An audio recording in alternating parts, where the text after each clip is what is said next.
The story of Mark Zuckerberg from programming Prodigy to young billionaire. The year is 2012, and Facebook is going public on the NASDAQ. The price opened at $38 per share, making Mark Zuckerberg a billionaire. A few weeks later, Facebook made the Fortune 500 list for the first time, making him the youngest CEO of a Fortune 500 company.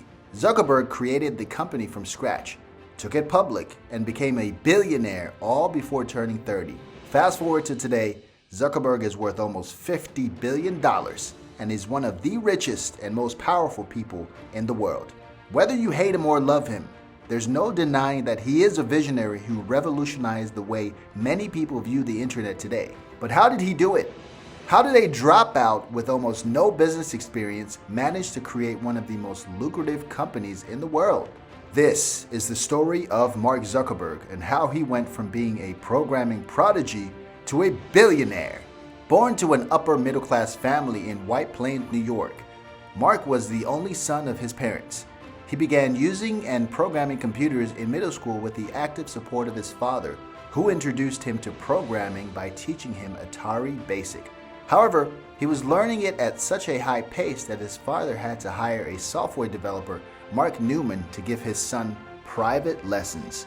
Zuckerberg's dad, Edward, ran a dental practice attached to the family's home, and when Zuckerberg was 13, he created a computer game that allowed his dad's dental office to communicate with the family computer. He called it ZuckNet. Real smart there, Mark. He also developed multiple computer games in his early teen years, including a computer version of Monopoly and Risk. Zuckerberg attended the public high school in Ardsley before transferring to Phillips Exeter Academy while still in high school. He developed an artificially intelligent MP3 player that he called Synapse. Synapse was a handy tool that would make playlists for its users by guessing what kind of music a user would like to listen to based on their previous picks. Sound familiar? Although Zuckerberg treated it as a side project, tech giants like Microsoft were unusually interested in it, with Microsoft and AOL reportedly offering him $1 million to further develop the app as well as a job before college. Despite the intriguing offer, especially for a young high school student, Zuckerberg declined.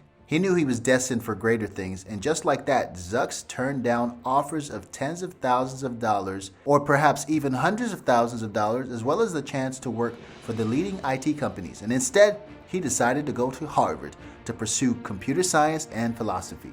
His freshman year was not very eventful in his journey to becoming the CEO of the largest social network in the world. In his sophomore year, Zuckerberg continued making small computer programs. He coded a program called Course Match, which allowed users to make class selection decisions based on the choices of other students and also to help them form study groups. He also developed a controversial program called Face Mash, which compared the pictures of two students on campus and allowed users to vote on which was more attractive. Basically, how it worked was users would look at two pictures of people of the same gender and pick which was the hottest. Although the idea was an astounding success, it had to be shut down as many people were not comfortable with their pictures being used without consent, especially the women. Zuckerberg apologized, saying he thought of it as a computer experiment. Harvard put him on probation. This probation, however, didn't budge Zucks a lot, and he continued making programs and learning new skills, as great entrepreneurs do before they get successful. By this point, Zucks had gotten quite famous for his coding skills in the campus, and based on the buzz of his previous projects, three of his seniors, Sivya Narendra, Cameron, and Tyler Winklevoss, reached out to him to work on an idea for a networking site they called Harvard Connection.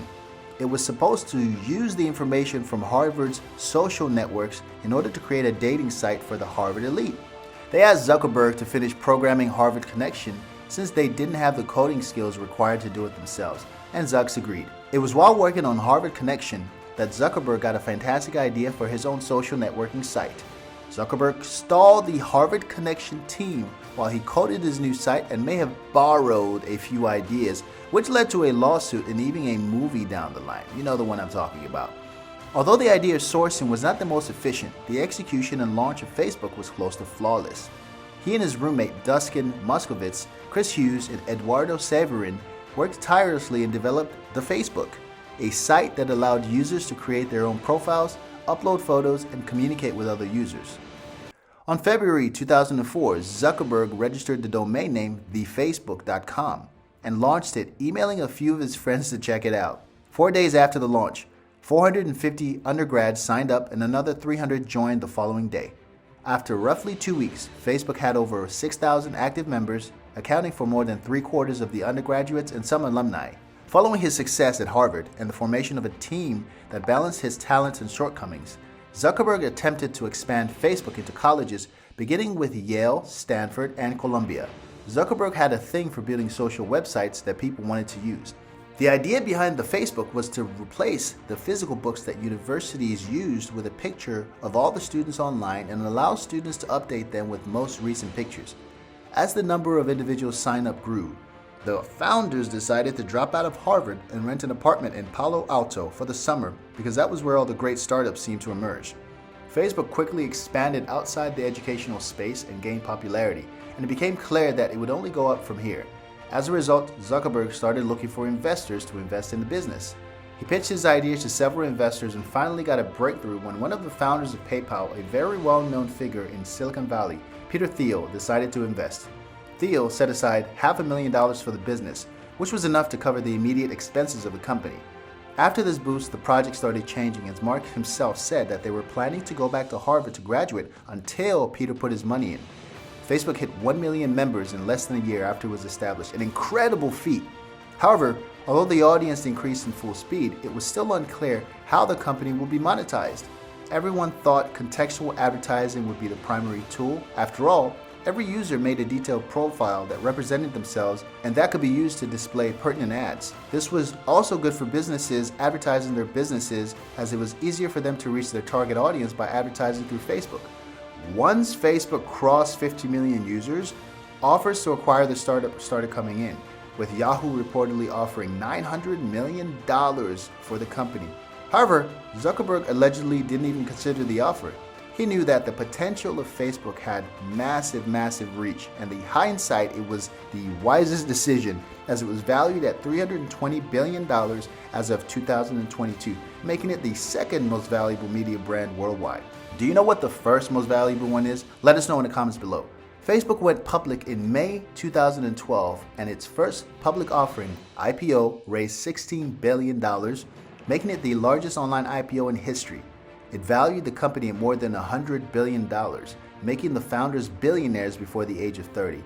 However, after the initial triumph of the IPO, the stock price of Facebook declined significantly in the early days of trading, while Zuckerberg is expected to weather any ups and downs in his company's market performance. However, after the initial triumph of the IPO, the stock price of Facebook declined significantly in the early days of trading, while Zuckerberg is expected to weather any ups and downs in his company's market performance. Facebook made the Fortune 500 list for the first time in 2013, as mentioned before, making Zuckerberg the youngest CEO of a Fortune 500 business. There's no doubt that Mark Zuckerberg is an excellent strategist. Mark is an outstanding strategist, and he continues to acquire firms that run independently of Facebook. Facebook paid $1 billion on April 19, 2012 for Instagram. Instagram had 90 million users and was not generating any income at the time of the acquisition. In September 2018, Facebook reached 1 billion users, less than a decade later. Facebook's decision to separate the video and photo sharing platform from its parent company was equally noteworthy. And this could be the one thing Zuckerberg did right. Zuckerberg also acquired WhatsApp, which is a low-cost social network which was valued at $1.5 billion. It had 400 million active users at the time of the purchase and allowed users to call, share movies, and photograph. Though Facebook was not clear on how WhatsApp would be monetized at the time of the acquisition, it has managed to boost its user base to over 2 billion users. Although there's no doubt that Zuckerberg is a genius, there's still many ways we can learn from him, and his story goes so far. Although there's no doubt that Zuckerberg is a genius, there's still many things we can learn about him and his story so far. Facebook was an example of a great idea at the right time with fantastic execution. They sure made a lot of mistakes along the way, but it all paid off in the end. Or did it? Let us know in the comments below, and we'll see you in the next video.